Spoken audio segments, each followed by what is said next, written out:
Trigger warning, spoiler alert, nobody cares. You are experiencing the Tom Kelly Show.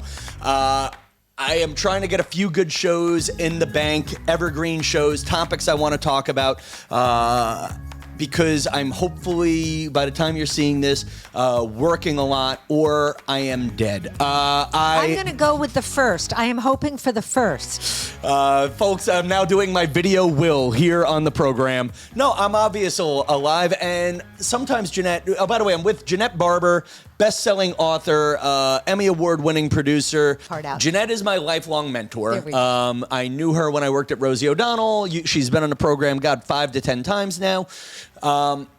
Jeanette and I have bonded on a human level. Like my friend Susanna Marcella, who I believe listens to the show, and her husband Jamie once said to me, Tom, you're officially old friends when you meet the other person's parents.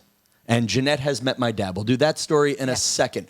Today on the show, telling you what's on the show clearly, I am going to give you guys a speech my father gave my brother and I 100 times. I wrote out notes for it, and Jeanette and I were just talking about it on a previous episode, and I figured I'm going to give you guys the nobody cares speech. And then I will just let Jeanette interject, and maybe the energy of performing this with a friend won't feel so lonely, if that's okay. You've met my dad, and he's not dead. I don't know why I'm talking like my dad's dead. My dad is older than Jeanette and could kick both of our asses. Yeah, he's freaking amazing. Yeah, your father's amazing. Tell them how you met my dad, and I'll. Well, I met I met him once on the show, but that wasn't when you came 100 to see years you. ago. But the big one was my father died, and. I was working and couldn't go to the funeral. Right. And the funeral, because the funeral was kind of far away, up in Connecticut. And my dad went in my stead. But I didn't know it. I was there, and he just came up to me, and he said that I'm Tom Kelly's dad. And he said, you've done so much for Tom. I feel like the family has to be represented. And it was just, funeral for your father doesn't feel that good. And it was so great to meet him, and he looks just like you, or you look like, however it works. In the front, my sister and I were in the front, and I said, well, you want to sit up here? And he said, that's for the family. And I said, we don't have any. And he came and sat next to me. I'm going to cry even thinking about it, because he came and sat next to me, and it really, it meant so much. Because we're not family, because that comes with all kinds of weird complexities, you and I, but you matter so much. We are. At this point, I'm going to visit you in the home. I'm not going to pay for you to be in a good one. No, I'll pay for it, but you'll help to administer the bills. Yeah. So you really mattered to me. And to have him there on that day, and then he came and he stayed through the whole thing, and we had the restaurant thing afterwards, and he stayed through the whole thing. And he's actually written me a couple of notes, which I never write back because I'm terrible. Well, now you have homework, because we're not going to have him listen to the podcast to hear this gushing.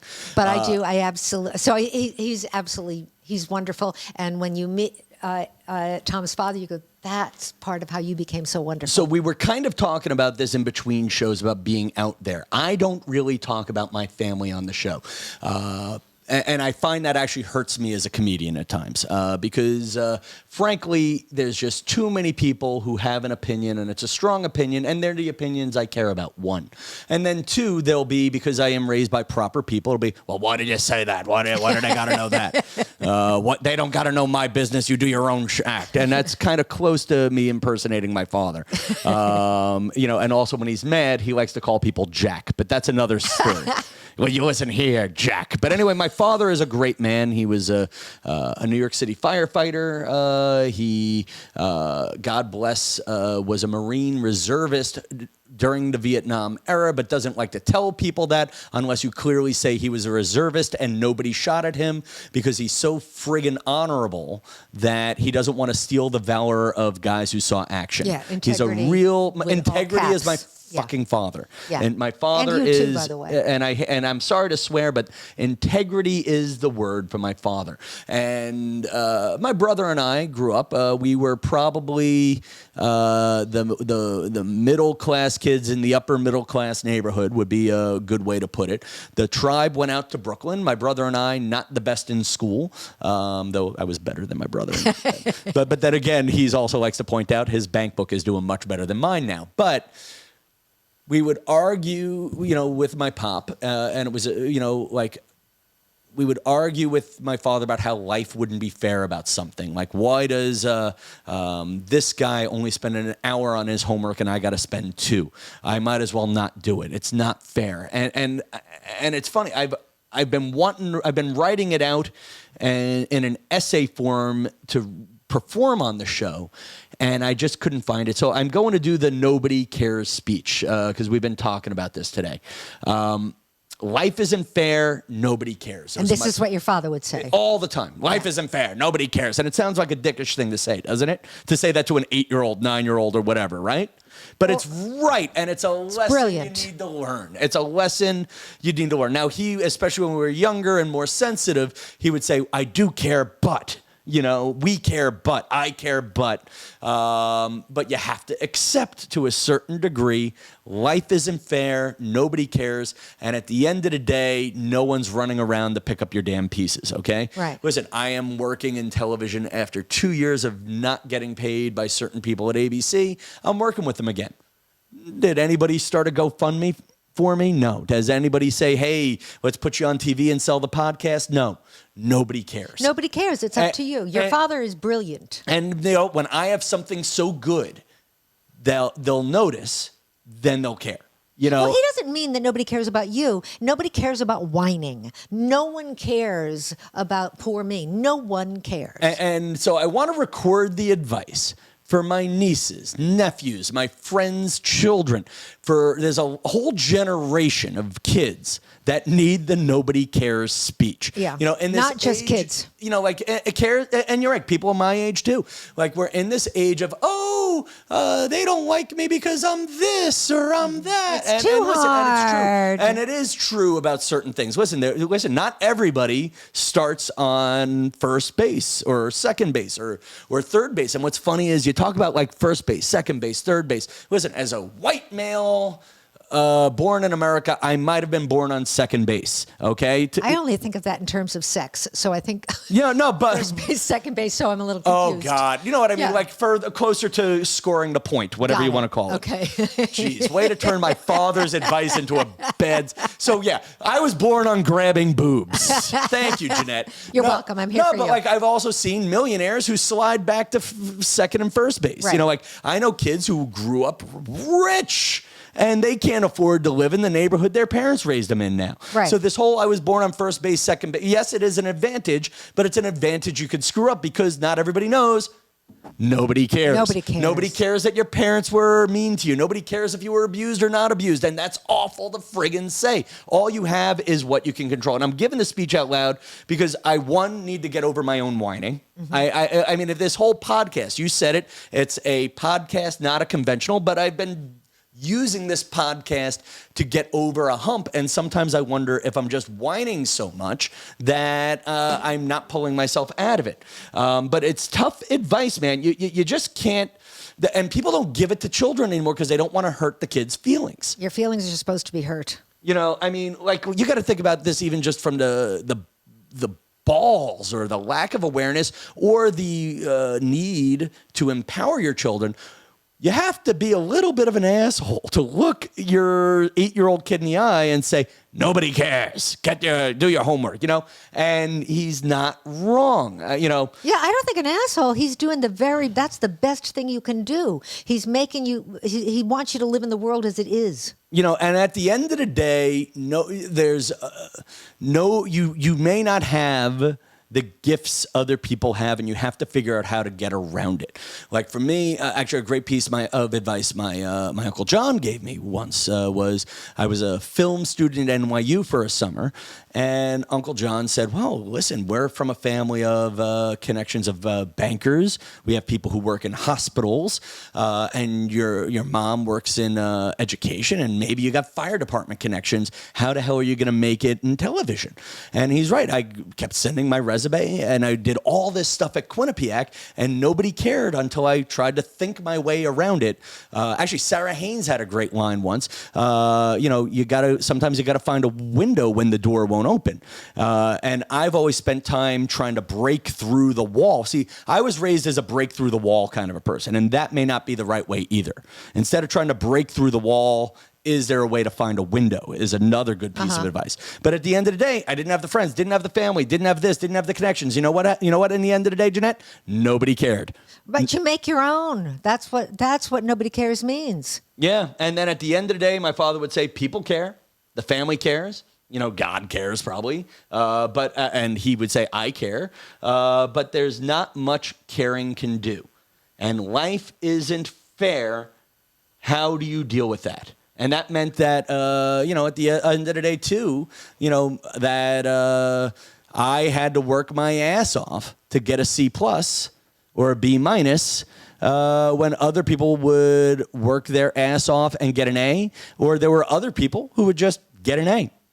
I think one of the things that that nobody cares means when your father said is that your life is yours to live. It's not for anybody to do it for you. It's not for people to come and save you. It's not for people to help you. It's to do it yourself. Now, I personally did not have one single solitary connection. I did come from a life that made David Copperfield and Oliver Twist. Yeah, one of the things you talk about connections and family connections I have with Jeanette. I got to see where Jeanette grew up once, and it was this large farm with creepy houses on it. No, a creepy house. Yeah, and a creepy without barn. Any electricity and stuff. So, but nobody cares. Nobody cares. You grew up with no running water in the house. You grew up with you had to poop in an outhouse. Yeah.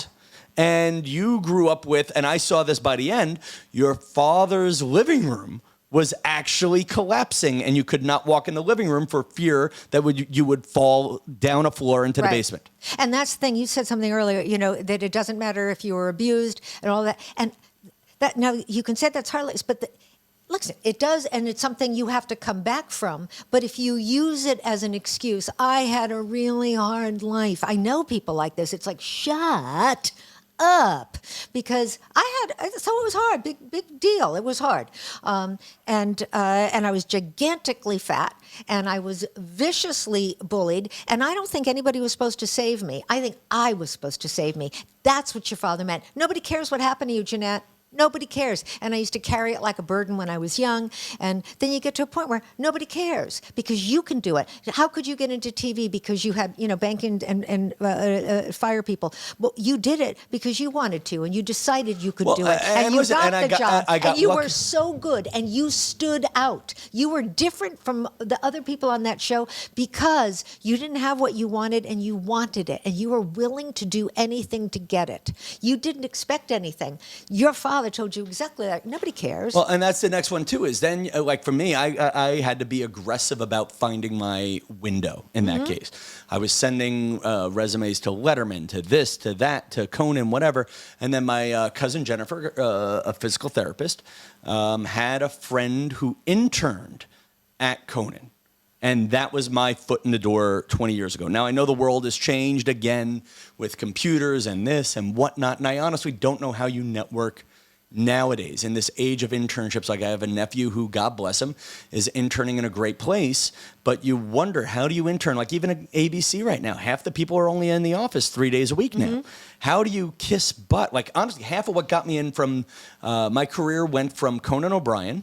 And then again, once you're in the door, nobody cares. They don't care if you're rich. They don't care if you're poor. They care if they get their coffee. Actually, a great nobody cares speech is, and we'll see if she listens to it. You remember Bill Persky, Liza Persky's dad? Bill Persky was a legendary TV producer. He created That Girl. He was a TV director on Kate Nally. Yeah, he was great. And he still is known as one of the best and biggest in the business. And there was a point when I was Liza's assistant before yours, and I was kind of screwing up. They had a little board of what guests were on what day, and all I had to do was put pieces of paper onto a bulletin board. Job was much more complicated than that, but whatever it wasn't being done. The updates weren't coming in a timely manner. This is also a job I never should have had, but making sure blank matched blank.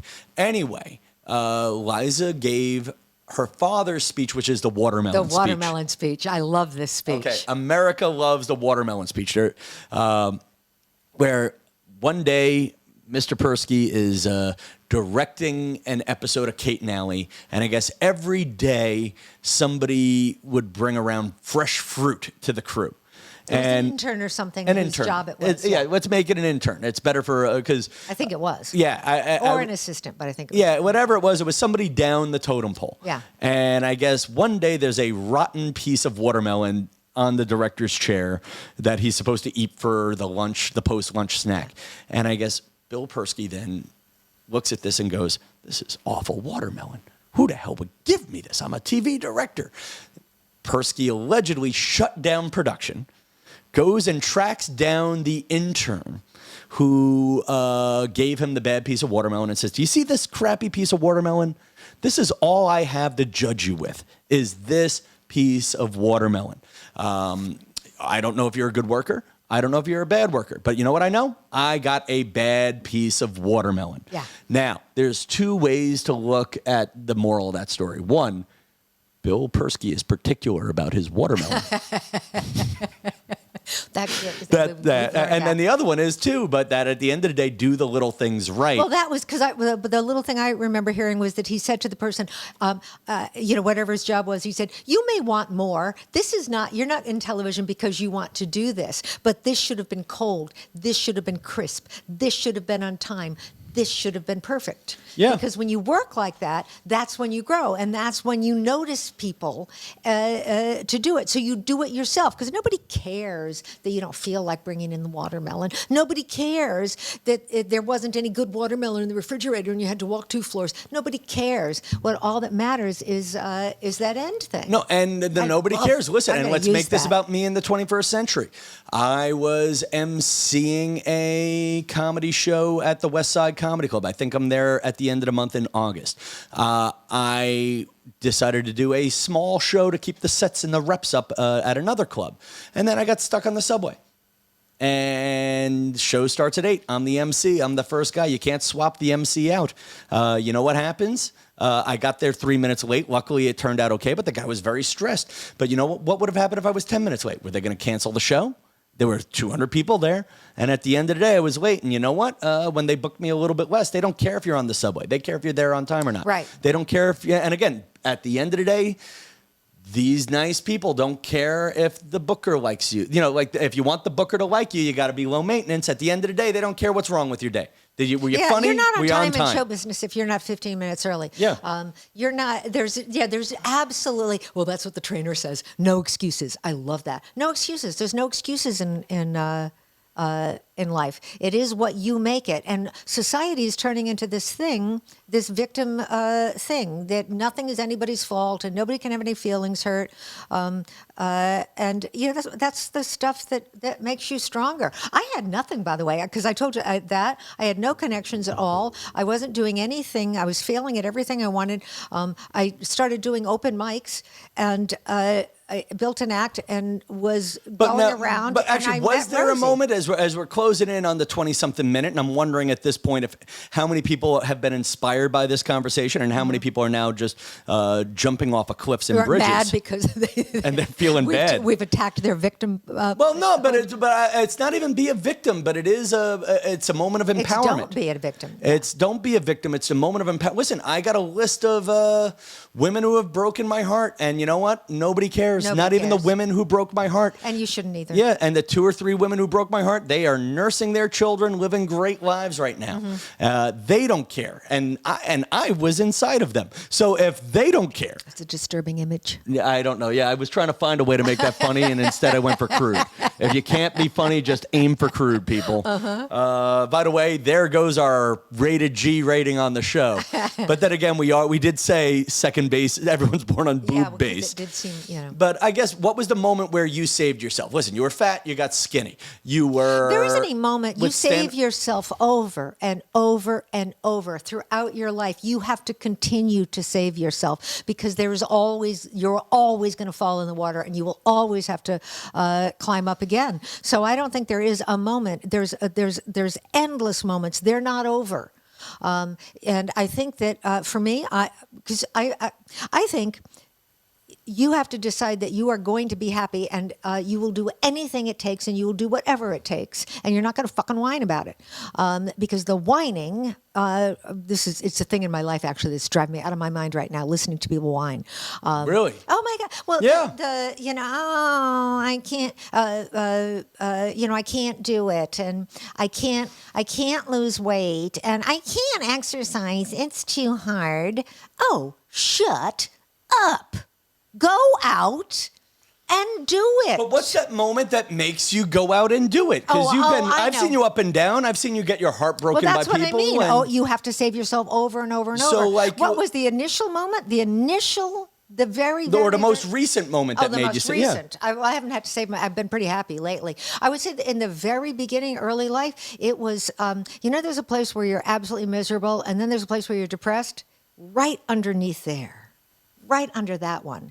That's where motivation comes from. So is there I didn't want to stay there. That was at my, 275 pounds. Everything was horrible. And I just got so miserable. It was a choice to stay miserable or change it. There's only two choices. So is that your advice? You have to get so miserable you change? I think... or is there a way to subvert that? I think you have to look at your life and...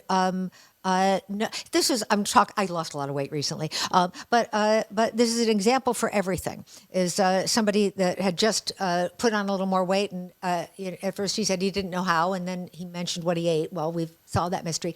And I said, and it is without judgment. I've been fat and I've been thin, and I don't think that roller coaster is over. But it all depends. Do you want to eat? And sit on the sofa more, or do you want to feel better and be thinner? And it's not a decision you have to make. Your actions will tell you. Because you are doing what you want in life. Right. You are always doing it. You're whining and saying you want it to be different, but if you did, your actions would change. Yeah. So I think that, which is really different than nobody cares. But I do think that... Well, nobody cares, and you have to change your actions. Yeah, and if you're not happy and you're whining and you don't feel like changing your actions, well, then nobody cares. Well, I think I think that's the...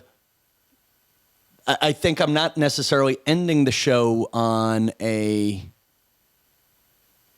want to say this right. I guess the poignant way I end the show is with an extra piece of advice my father didn't always put into words, which is nobody cares, life isn't fair, now what? Do you sit on the sofa or do you cry? And those are options, and options I enjoy. Listen, I've talked about my addiction to ice cream late at night. It makes bad feelings go away. Yeah. Or is there a now what, which means get your ass to the new comedy club, go find a new window to knock on, go find a new door. And I'm at that point in my own life, or I'm getting close to being at that point. And sometimes it's, what are you going to work on while you're waiting the phone to ring? And it's a little bit easier now because the phone rang for a few months. And now it's a more positive aspect of, I have a little more direction of, all right, if I'm doing a lot of stand-up or if I'm doing warm-up at TV shows, I need to write jokes, I need to write games, I need to record a boatload of podcasts in case I'm too tired to release them down the road. Mm-hmm. And that's my nobody cares, now what? So I guess that's my 21st century, third generation, young Tom Kelly adaptation to older Tom Kelly speeches.